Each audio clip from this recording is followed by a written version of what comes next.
অল্প পুঁজিতে বেশি লাভ হওয়ায় চাঁদপুরে বাড়ছে ঘাস আবাদ। লন কার্পেট জাতের ঘাস 2019 সালে বাণিজ্যিকভাবে উৎপাদন শুরু হয়। দৃষ্টিনন্দন হওয়ায় সরকারি প্রকল্প ও শৌখিন মানুষরা এই ঘাস ব্যবহার করছেন। এর সুখ্যাতি ছড়িয়ে পড়েছে দেশের বিভিন্ন জেলায়। কৃষি বিভাগ বলছে, তরুণ উদ্যোক্তাদের উদ্বুদ্ধ করা হচ্ছে।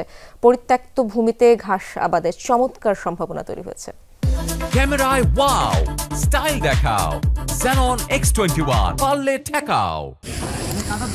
চাঁদপুর শহরের পুরান বাজারের মনির হোসেন গাজী 5 বছর প্রবাস জীবন শেষে বাহরাইন থেকে ফিরে 2018 সালে 55% জায়গায় পরীক্ষামূলক চাষ করেন লন কার্পেট ঘাস। চাহিদা এবং দাম ভালো পাওয়াতে বর্তমানে 20 একর জমিতে আবাদ করছেন তিনি। দেশের বিভিন্ন সরকারি দফতর এবং কার্যালয়ে ব্যবহার হওয়া ঘাস 4 বছর আগে প্রতি স্কয়ার ফুট 80 টাকা বিক্রি করলেও বর্তমানে বিক্রি হচ্ছে 50 টাকায়। শুরুর দিকে অধিক লাভবান হলেও বর্তমানে পলিথিন এবং সারের দাম বৃদ্ধি পাওয়াতে কমেছে কিছুটা লাভের পরিমাণ। ঘাসে মোটামুটি আপনার 2 থেকে 3 লাখ টাকা লাভ হতো। এখন দ্রব্যমূল্যের দাম, লেবার খরচ বাড়ার কারণে এখন দাম আমাদের লাভটা কমে এসে প্রায় এখন মাসে গড়ে 1 লাখ টাকার মতো লাভ হচ্ছে।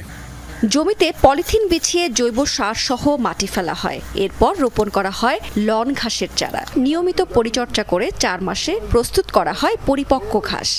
ডেলি টাকা ডেলি দিয়ে দেয়, সমস্যা নেই। 700 টাকা হাজিরা দৈনিক, আল্লাহর রহমতে খুব ভালো আছে। টাকা পাই, সংসার চালাই, পোলা ভাইন লইয়া, বউ বেডি লইয়া খুব ভালো আছি। 3 বছর কইরা ভালোই রুজি করি, টাকা পয়সা দিয়া দেয়, খাওয়া দাওয়া করে ঠিক মতন। কৃষি বিভাগ বলছে, উৎপাদন খরচ কম, রোগবালাইয়ের আক্রমণ না থাকায় বাণিজ্যিকভাবে লন কার্পেট ঘাস ব্যাপক লাভজনক। নিয়মিতভাবেই পরামর্শ দেওয়া হচ্ছে খামারিদের। নতুন নতুন উদ্যোক্তা যারা এই চাষাবাদ করতে আগ্রহী তাদেরকে পরামর্শ প্রদান করার জন্য বলা হচ্ছে।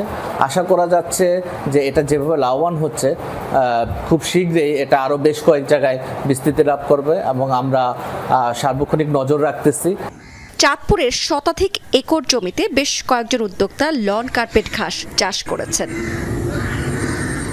রাবেয়া স্মৃতি, যমুনা নিউজ।